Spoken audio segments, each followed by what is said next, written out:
Salut les moustachus et les moustachettes, on se retrouve aujourd'hui pour une vidéo un peu spéciale. Vous êtes habitués à nous voir sur les côtes de l'Aveyron à galérer à vélo. Aujourd'hui c'est une simple FAQ, foire aux questions, pour répondre à toutes les questions que vous avez pu vous poser sur ce tour des plus beaux villages de France qu'on a fait à vélo. Et pour ceux qui seraient nouveaux sur la chaîne et qui ne nous connaissent pas, nous c'est les moustachus Androuille. Allô. Et Jean-Michel, petit aperçu de Tour de France en vidéo.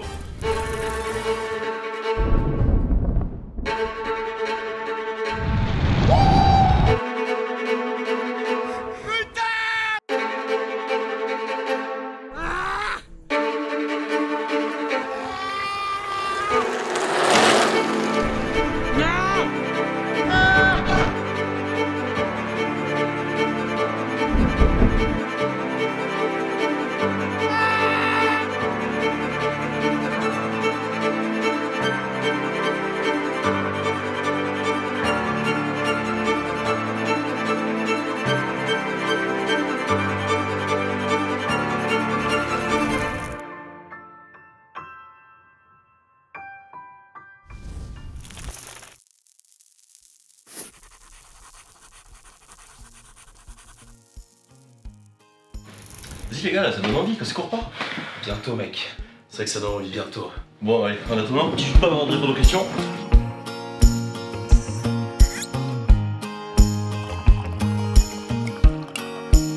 Si vous aimez ce qu'on fait, le meilleur moyen de nous soutenir, c'est d'aimer cette vidéo, de s'abonner à la chaîne des Moustachus en Vadrouille, d'activer la petite cloche pour ne pas louper les prochaines vadrouilles à venir.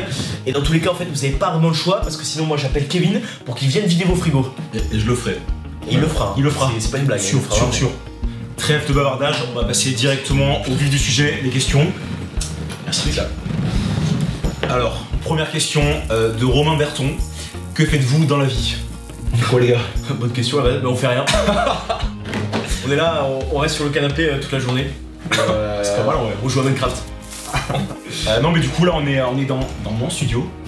Parce que du coup je suis vidéaste, photographe de métier de base. Donc voilà, je bosse pour divers clients dans la pub et le reportage. Trop cool ça. Ouais mec, c'est cool. Bravo mec. T'as pas les boules. Et toi tu fais quoi? Mais... Quoi? Donc un apprenti dans ce métier.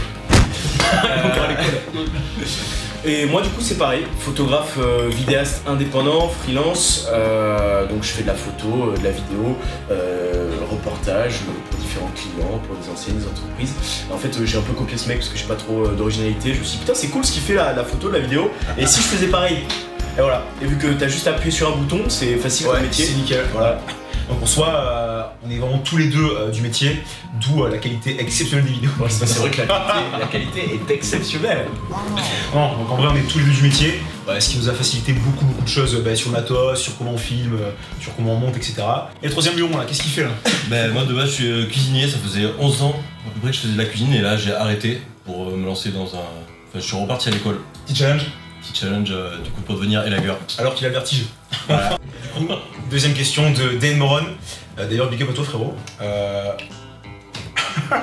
Combien de cuites avons-on pris les gars pendant ce trip? Combien de cuites? Oula. Eh bien on va vite répondre. En vrai des grosses cuites on a pas pris. Et bien en fait on a pris 0 cuite. Si, on a été sages les gars. On était super. Pour le vin du Jura mec, on était éclatés par terre en train de manger. On n'avait même pas besoin de prendre vraiment des grosses cuites parce qu'avec le vélo qu'on faisait toute la journée, l'effort de la journée, on arrivait le soir au camping. En fait on avait un petit rituel. Dès qu'on arrivait, petite bière, grosse bière. Dès qu'on arrivait au camping le soir, on avait un rituel, on se posait sur les chaises, on faisait plus rien, on bougeait plus et on commandait chacun une bière et une pinte. Et en fait avec une pinte, on était KO. On prenait une bière tous les soirs après la journée à vélo et on était complètement éclatés. Donc c'est bien économique. Ça fait du bien de se donner des récompenses aussi le soir, avoir un moment où vous travaillez pas forcément, où vous n'êtes pas forcément à fond à penser sur l'itinéraire, le vélo. Et quand on arrivait, on se réservait au moins une bonne heure, bien 2 heures où on se prenait juste une bière et on se détendait, on faisait rien. Et ça faisait du bien après la grosse journée de vélo qu'on avait quoi. Et avoir un petit rituel, tous les jours avoir un petit rituel qui fait du bien, où t'as une motivation, t'es sur les côtes, t'en chies, tu te dis mais qu'est-ce que tu fais là, t'as envie de mourir, et tu te dis mais ça je le fais pour la pinte, je le fais pour la bière de ce soir ça.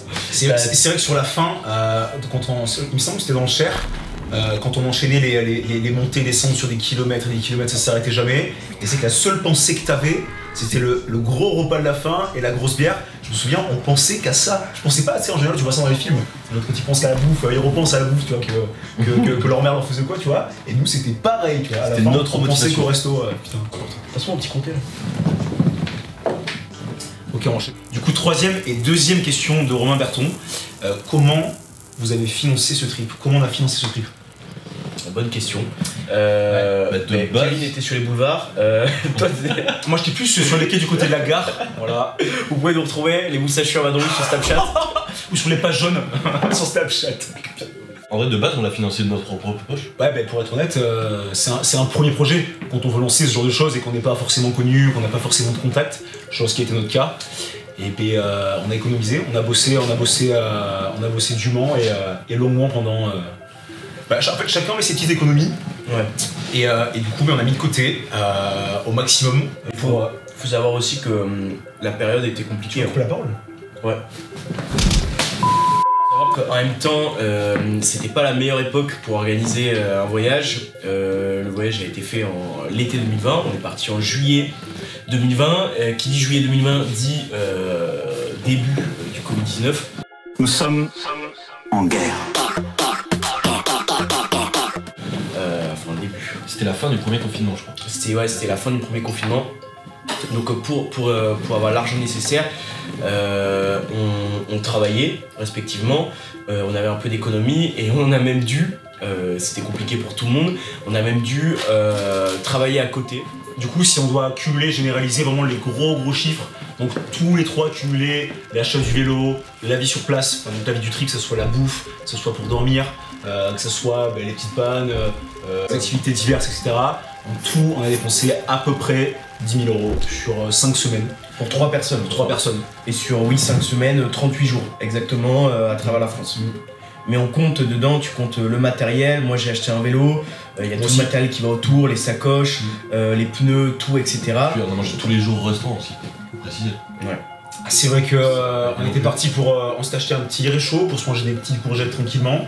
On a Histoire de utilisé pas dépenser trop seul. d'argent. On avait prévu combien les gars de base? On avait prévu 90 € je crois par jour de budget bouffe.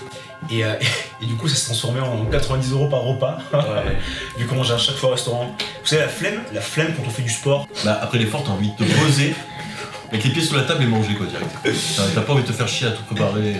Ouais, tu fais une journée où t'en chies à vélo. Et On a fait les gros faits Marseille, c'était pas T'arrives forcément le bien. soir, mais, il suffit qu'il y en ait un qui dise bon les gars, on se fait un petit resto là, on va pas préparer les courgettes au réchaud. Les gars j'ai plus de thunes. Puis quand tu vas boire une Ouais, pinte, c'est pas grave. en général, t'es dans le restaurant donc.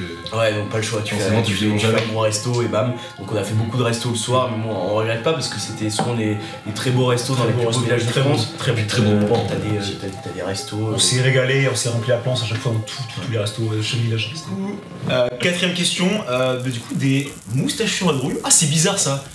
Comment Jérémy fait-il pour avoir un tel charisme? Moi je suis un peu gêné pour cette question, je vous avouerai.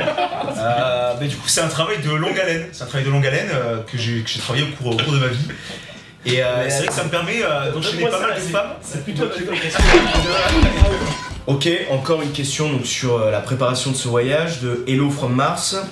Comment vous avez choisi votre itinéraire? Question simple, basique, mais très intéressante. Ouais, c'est vrai que sacré travail parce que souvent on se dit, tu sais, quand tu pars d'un projet de zéro, tu dis ok, par où on passe, vraiment où est-ce qu'on va? Il y a tellement de routes, tellement de villages, il y a à peu près, si je me trompe pas, plus de 180 villages. Donc il a fallu les choisir, les déterminer. Donc on part de zéro au début, on se dit on veut faire un tour de France à vélo, Feuille blanche. voilà. Qu'est-ce que on voulait avoir un fil rouge, un thème, quelque chose qui anime ce Tour de France à vélo et qui nous permet d'avoir un itinéraire. Donc ça peut être plein de choses, ça peut être le tour des meilleurs restaurants de France, ça peut être quelque chose comme ça. On cherchait un fil rouge et on s'est dit pourquoi pas faire le tour des plus beaux villages de France. Donc à vélo, et tu as un label qui s'appelle le label des plus beaux villages de France, avec qui d'ailleurs on était en partenariat. À ne pas confondre avec le village préféré des Français qui est animé par le grand, le merveilleux Stéphane Bern. Et l'unique. Bien pas Stéphane Si Bern. dans cette vidéo, on veut absolument au thème Stéphane. Les plus beaux villages de France, c'est un label qui réunit peut-être 180, je crois. Un peu plus, ouais. Plus de 150 plus beaux villages à travers la France. Nous, on a eu la chance d'être en collaboration avec ce label Les Plus Beaux Villages de France qui nous a aidé à organiser ce voyage, à choisir nos villages. En commercial d'ailleurs. Voilà. Et on a fait une sélection au début de 45 villages. On a été fous. Complètement fous. La folie des grandeurs, Voilà. qu'on a réduit à 20 plus beaux villages de France, sur un peu répartis sur 6 régions de France, donc Nouvelle-Aquitaine, notre région, l'Occitanie, l'Auvergne-Rhône-Alpes, Bourgogne-Franche-Comté, Centre-Val de Loire, Pays de la Loire, 6 régions sur le centre France, où on a choisi 20 plus beaux villages de France, avec dans chaque région un plus beau village Phare. qui était notre village phare, qu'on a décidé d'approfondir en mangeant, en dormant sur place, en faisant des activités propres au village et en réalisant une interview d'un artisan, de quelqu'un qui participe à l'essor de son village, qui a un métier un peu atypique ou traditionnel de l'endroit où il habite. Et donc c'est comme ça qu'on a eu notre fil rouge, la sélection des plus beaux villages de France. Ensuite, on s'est dit autant pousser le truc un peu plus loin, on veut mettre en avant notre beau pays, donc autant avoir l'identité visuelle qui va avec, un style un peu vieille France, un peu cool. Et donc on est parti sur les marinières bretonnes, les bérets béarn lolaires, et la petite moustache un peu classe à la française, le petit dandy parisien. Et c'est comme ça qu'on a monté le projet et qu'on a fait l'itinéraire. On a eu notre liste des 20 plus beaux villages de France, et ensuite logique, hein. Vous avez Google Maps, vous avez Komoot, donc des applications, des sites pour tracer vos itinéraires. Komoot par exemple est fait pour tracer des itinéraires spécialement en VTT, en Gravel, route, en Google Maps gravel. fait pour les pires routes. On parlera pas de Google Maps. Je pense que les cyclistes un peu aguerris Ne prenez pas Google Maps. comprendront ce qu'on dit.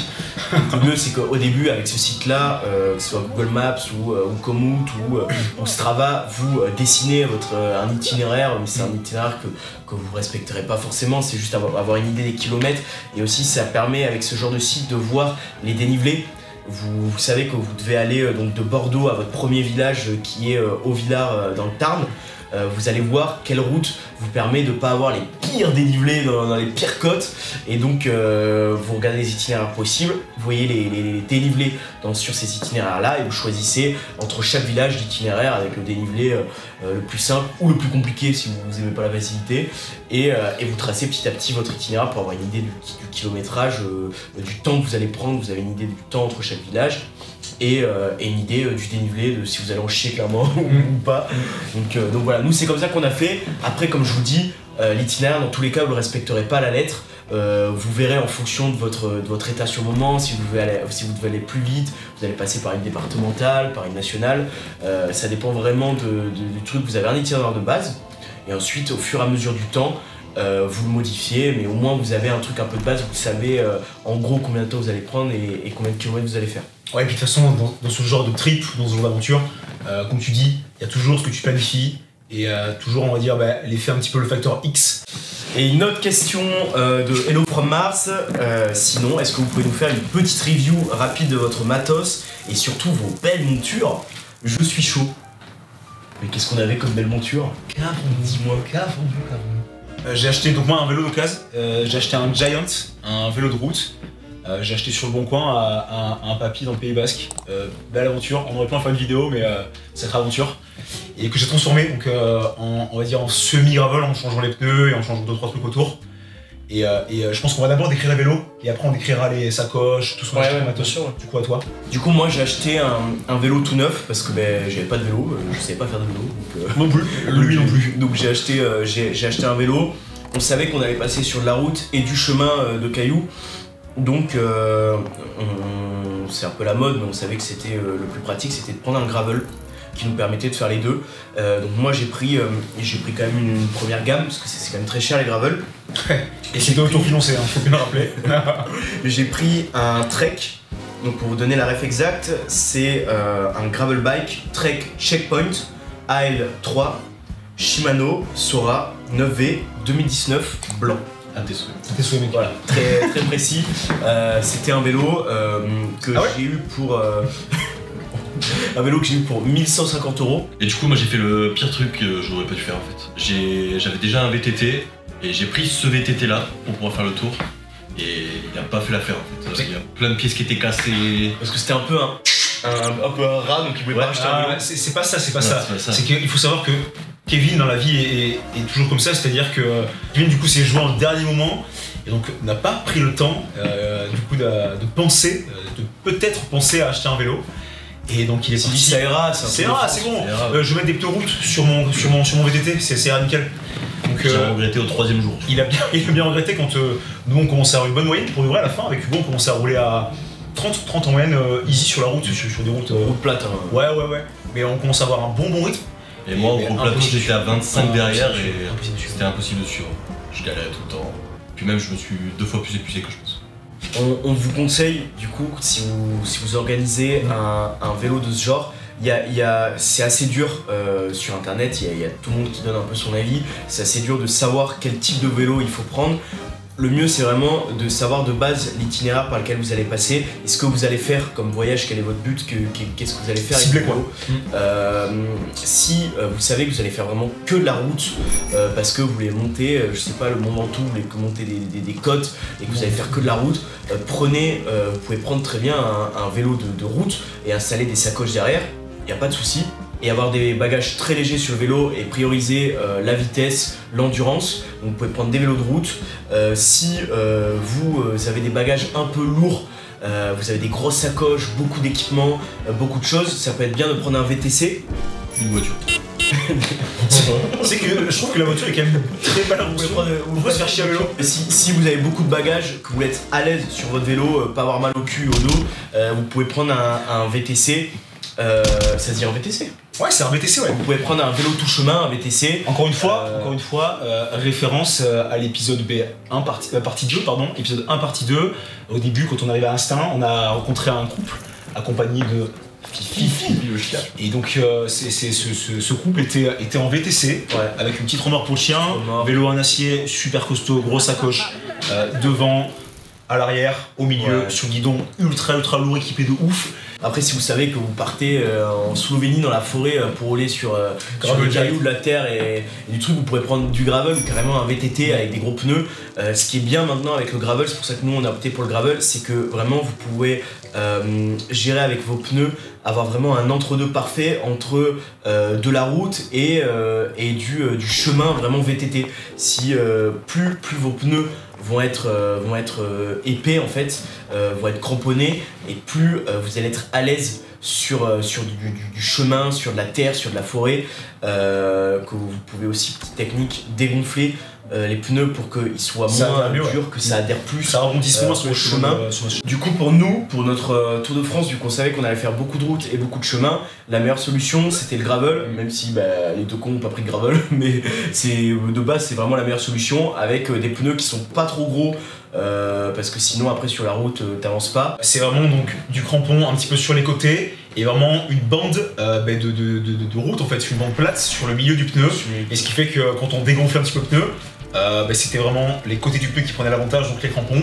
Et automatiquement, là, Et quand tu gonflais T'avais plus beaucoup sur ça. la route, c'était plus la bande de de la route qui prenait le dessus. Moi par exemple c'était du 34 mm. Donc 34 mm ça me permettait d'avoir vraiment un entre-deux. J'ai la même entre- chose, non ? Ouais. J'ai acheté un peu. On était avec 34 mm. Après lui il avait plus du coup des pneus de VTT, mais 34 mm c'était un bon compromis pour avoir pas des pneus trop fins qui descendent à 28 ou quoi pour de la route, et pas trop larges en 40 qui sont des pneus VTT. Et rapidement pour le reste de l'équipement, qu'est-ce qu'on avait ? On s'est tous pris du coup trois tentes de place. Une place pour nous, une place pour toutes nos affaires. On essaie de dormir entre moustachus. Bien transpirant, ça aurait pas été forcément agréable. Surtout avec Kevin, pas bonne idée, je vous conseille pas. Très mauvaise idée. Pire idée. On est prévu donc du coup 3 matelas, tout le kit de bivouac. 3 matelas, 3 coussins, 3 duvets, 3 tentes. Qu'est-ce qu'on avait encore ? On s'était pris un réchaud qui nous a pas beaucoup servi. Un petit une popote couvert. Qui nous a pas servi aussi. Popote, couvert, etc. qui nous servait un tout petit peu. En fait, on avait chacun un porte-bagages qui s'accrochait directement sur la tige de la selle, et on avait 2 sacoches Décathlon derrière sur le porte-bagages chacun. À l'avant, on avait une sacoche qui s'accrochait au guidon là où on mettait la tente. Et ensuite on avait une sacoche de cadre où on mettait tout ce qui est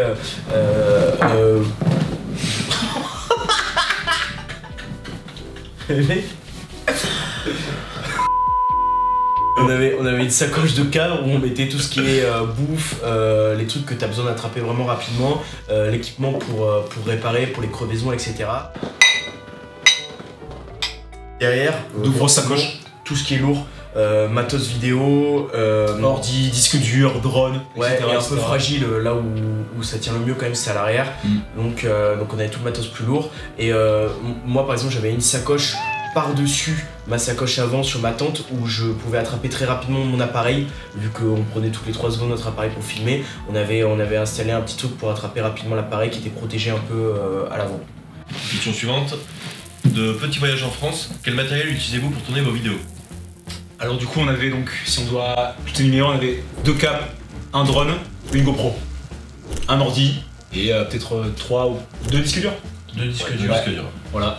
Et donc pour aller un peu plus loin, s'il y a des petits vidéastes ou des gens qui s'intéressent à la photo et à la vidéo, moi j'avais donc un Sony A6500. Le Sony A6500. Le bon vieux Sony A6500. C'est un peu mon appareil de cœur. Si vous voulez débuter la photo et la vidéo, c'est un appareil qui est hyper polyvalent, hyper cool. 4K en vidéo, fait très bonne photo. Avec une focale, j'avais donc un 18-105 mm f4. Très cool aussi, hyper polyvalent, j'avais que ça. On va dire. Et toi Hugo, t'avais un Sony aussi? Moi j'étais sur Sony aussi, le Sony A7 II qui était mon appareil aussi pour débuter, qui est très bien, et j'avais un objectif très polyvalent aussi, avec moi, ouais. le très connu 24-70 mm qui me permet de faire un peu de grand angle, du classique et de zoomer un peu aussi. Pour le drone, on avait donc un petit DJI Mavic Air 1. Mon tout premier drone qui a fait moyennement l'affaire puisque je l'ai craché à la fin. Jean-Michel, Même pas la fin. Jean-Michel, Remets dans les plans de drone s'il te plaît.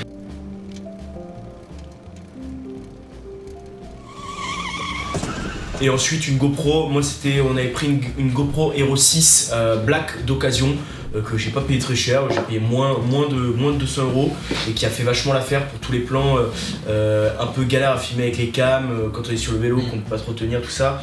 Et ensuite, bon, des disques durs, le mieux c'est d'avoir des disques durs protégés qui tiennent bien si vous avez toutes vos photos ou vidéos, enfin c'est logique. Assez de carte mémoire, tous les câbles, tous les films multiprises. Ça pour dire qu'il n'y a pas forcément besoin de super méga bon matos quand on s'applique à bien filmer, à prendre le temps de se concentrer pour bien cadrer, etc. Mais pourtant mec, c'est pas l'appareil photo qui fait des belles photos. Si c'est vrai. Appuie sur le bouton là, nickel, voilà. Il faut savoir il faut avoir aussi un bon compromis sur du run and gun. Tu filmes sur un vélo, donc tu vas pas filmer avec une RED ou une caméra cinéma Harry de 850 kg sur ton vélo. Déjà qu'on galérait avec nos appareils, il faut avoir un bon compromis entre qualité et aussi facilité d'utilisation quand tu es un peu dans des conditions, c'est pas extrême mais un peu difficile pour filmer. Mais faut dire que c'était aussi, et je termine là-dessus, il faut aussi dire que c'était une première pour tous les trois de filmer dans des conditions aussi extrêmes. Quand je dis extrême, bon là on applique les limites qu'on veut, mais nous on avait toujours l'habitude de filmer dans des conditions un peu plus posées. C'était toujours un gun, mais jamais sur un vélo, en roulant sur le national avec des voitures qui roulent et des camions. Donc ça nous a bien entraîné et on a vraiment kiffé ça. On passe à la question suivante de Love Heritage Vintage, ou en français Love Heritage Vintage. Comment décidez-vous de filmer tel ou tel moment sur votre route? Alors c'est une très bonne question. Et c'est vrai que c'est ce qu'on disait tout à l'heure, c'est une question auquel on a répondu un petit peu tout à l'heure. À chaque fois du coup on avait plusieurs manières de filmer, on avait du coup le moment où on était sur les vélos, donc celui qui était sur le vélo filmait en arrière comme ça, j'ai mis tout le truc, donc il fallait piloter le vélo en esquivant les semi-remorques devant tout en filmant droit et encadrant bien les gens qui étaient, les deux autres mousachus qui étaient juste derrière moi, pas en tremblant comme ça, très dur à faire, 10 000 choses à gérer, ça c'était pas facile, et du coup on avait un petit GorillaPod qu'on posait souvent par terre, et du coup là la mission c'était de poser le GorillaPod à un point stratégique qui rendait bien la cam, etc. Passer devant, et revenir pour chercher la cam, et ça c'était vraiment le plus compliqué parce que c'est souvent dans ces moments où on se dit qu'on a pas du tout envie de poser la cam, et on est fatigué, on est crevé, on a qu'une hâte, c'est de rentrer et du coup d'aller se faire une grosse bière, un gros resto, que du coup faut poser la cam et revenir chercher dans la grosse côte qu'on a descendu juste avant pour la vidéo qui rend trop bien. C'est tout ce que vous voyez pas derrière. Et c'est tout, ouais, c'est ça, ce qu'on montre pas du tout, et puis c'est ce qui fait partie de la magie d'un beau reportage et la magie du montage, quoi. Puis on avait un peu une petite règle, un petit mantra, c'est qu'on se disait le moment où t'as le moins envie de sortir la caméra, c'est le moment où il faut sortir la caméra. Quand vraiment on est au bout de notre vie, t'es sur une côte dans l'Aveyron pour monter sur le plateau du Larzac, t'es dans le Massif Central, t'es en train d'en chier, tu pleures, il fait chaud, c'est horrible.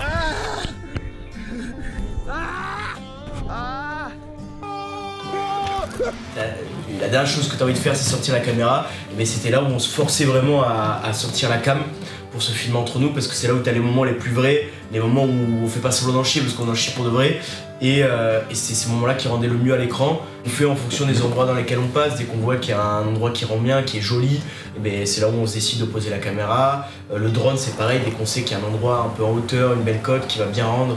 Une belle vue, un truc qui rend bien, on s'intéresse sur le drone. Un moment d'émotion. Voilà. Question suivante de Rome MNF. Quel cuissard avez-vous utilisé pour tant d'endurance? On avait plusieurs partenaires pour ce voyage. Pour les cuissards, pour nos tenues de cyclistes, c'est Café du Cycliste, qui est une marque de tenues de cycliste qui est basée à Nice. Merci d'ailleurs. Ouais. Et nous on cherchait avec nos tenues, avec notre style, on cherchait des tenues un peu vintage, donc on a pensé à des tenues en marinière et on est tombé sur Café du Cycliste qui faisait ces super tenues avec cuissard et maillot en marinière, avec les chaussettes qui vont avec, tout le style hyper cool. On les a contactés, on s'est hyper bien entendu avec eux et ils nous ont gentiment fourni tout ce beau matériel. Et donc ces belles tenues, si ça vous intéresse, on les mettra du coup, on mettra le lien en description. Ce sont des tenues Café du Cycliste, donc c'est les maillots en marinière avec les cuissards bleu marine qui vont très bien avec. C'est de là que viennent nos tenues qui nous ont permis d'avoir une si bonne endurance. Pas trop, mais pas tant que ça du coup. Les tenues ne nous ont pas beaucoup aidé, mais voilà. Combien de temps de tournage et de montage pour arriver à cette vidéo de YouTube? Et bien c'est vrai qu'on a mis énormément de temps à monter tout ça. C'est pour vous dire comment on l'a expliqué un petit peu avant, tout est parti d'une feuille blanche, donc il a fallu tout créer, toute la direction artistique, rechercher vraiment si on avait monté par combien d'épisodes, si on faisait un film, si on faisait plusieurs épisodes, si on faisait ça par région, trouver quel style on allait mettre, quel colo, prévoir une voix off ou pas. Donc ça nous a pris énormément de temps de préparation. Et après si on doit compter le temps qu'on a mis à peu près 1 an et demi pour tout sortir, 1 an et demi où on bossait en plus de nos tafs respectifs. Tous les soirs on fait pas encore ça toute la journée à temps plein. Donc ouais, on espère bientôt s'il y a des sponsors ou des grandes marques comme la NASA par exemple, la NASA ou Netflix ou Amazon Prime. Si Elon Musk nous voit, on est chaud pour partir sur Mars. Moi, juste vous, en vous abonnant, ça peut nous aider aussi beaucoup. Ouais, et on avait peut-être 2 Tera de vidéos à peu près. Ouais, on avait beaucoup de vidéos. Quelque chose comme ça. C'est quand même 5 semaines de vidéos en filmant vraiment tous les jours. Les interviews, nous, et les moments un petit peu plus cachés ou quoi. Donc ouais, 1 an et demi en bossant tous les week-ends, tous les soirs. Et ça. Pour arriver au final à faire un épisode pour chaque région traversée. Et dans cet épisode-là, il y a les rencontres, il y a les villages qui sont traversés, les interviews qu'on a réalisées dans nos villages phares, la bouffe, les moments de rigolade, les moments de galère sur la route. Il y a tout ça qui est réuni dans chaque épisode. Et un épisode, c'est vraiment une ambiance différente, une zone géographique différente de la France avec son terroir, ses traditions, sa culture, son histoire. À chaque fois, c'est quelque chose qui est très particulier. On s'est rendu compte que la France, ce pays magnifique, est fou pour sa diversité géographique et son patrimoine, son histoire qui est incroyable. Donc à chaque fois, dans chaque région, dans chaque lieu où on allait, on tombait vraiment sur on avait l'impression d'arriver dans un pays différent. Et donc ça nous a pris 1 an et demi de boulot avec tout. Donc quand tu fais du montage, t'as le montage pur et dur, mais t'as le travail du son, t'as l'écriture de la voix off, l'enregistrement de la voix off, la colorisation des plans vidéo, tout ce qui est VFX, donc tout ce qui est travail des photos, des cartes, des sous-titres, tout ce qui va autour. Très bonne question de Inès L'Aventure. À quand un petit tour avec des moustachettes? Ah, ça c'est une bonne question pour Kevin, ça. C'est vrai, en fait, je suis en train de me poser la question pourquoi je suis parti avec 2 vieux moustachus dégueux là, alors que j'aurais pu partir avec 2 belles moustachettes. J'avoue que je me pose la même question. Je comprends pas. Moi je me pose pas la question. Pourquoi je je me fais endurer de telles souffrances? Bref, passons ça. Allez, question suivante. Non, mais attends, en vrai, c'est une question. question intéressante parce que c'est vrai que c'est prévu pour les prochains trips organisés, pour les prochaines vadrouilles organisées. Il y aura sûrement des guests. Des guests pour nous accompagner dans certains des projets Tels que Elon Musk, Michael Jackson,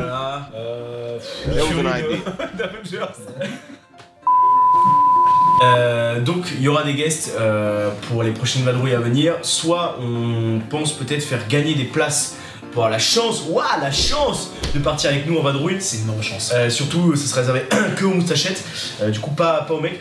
Et donc on fera sûrement gagner des places pour venir avec nous dans des vadrouilles organisées prochainement. Ou sinon, on fera peut-être des petits featuring avec Squeezie. On fera sûrement aussi des petits featuring pour les prochaines vadrouilles avec d'autres créateurs de contenu. On a des petites idées en tête, on vous dit rien. Plein de projets sont à venir. Surtout qu'en fait on est en train de les convaincre et il faut déjà qu'on nous adresse la parole. Les gars, s'il vous plaît, ça sera prévu.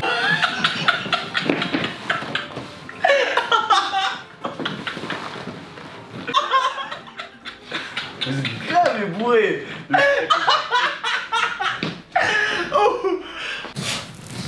Dernière question de Guillaume Gros, question pour la FAQ. Où est-ce que vous allez refaire une saison? Waouh, quelle question. C'est une très bonne question, Guillaume, parce que elle a déjà été faite, cette prochaine saison, comme tu dis. C'est cette aventure au Gervin que nous avons fait été 2021. Gervin, randonnée qui traverse toute la Corse, du nord au sud, la grande randonnée numéro 20, considérée comme l'une des randonnées les plus difficiles d'Europe. En tout cas, les plus techniques. Les plus techniques. Et d'ailleurs, Tout de suite. Là. Jean-Michel, Viens ici là. Viens ici là. Jean-Michel, l'extrait du Gervin, Jean-Michel.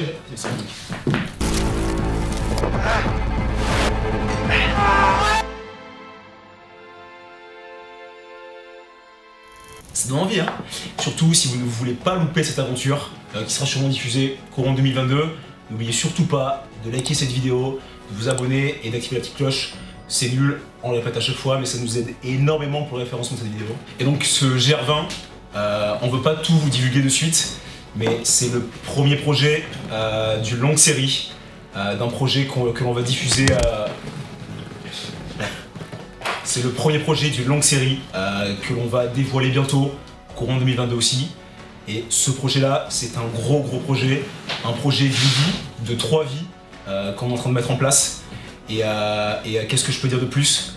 Ce projet-là du Gervin qui sort bientôt, c'est le numéro 1 sur 100 projets. Non, t'as trop dit là. Non mec, Chut. Stop, t'as trop dit. On va arrêter là-dessus. Mais les gars, on peut leur en parler? non. Il va Ça dans sortira chaque vidéo. spécialement dans une édition spécialistique. Non, mais pour de vrai, faut pas leur dire. Non mec. Mais les pauvres, ils ont envie de savoir là. Non. Que là. Bon, Ils ont envie de savoir, mais justement, du ils coup, vont rester connectés. on n'a pas le droit de vous dire, faut pas vous dire ce qui va se passer.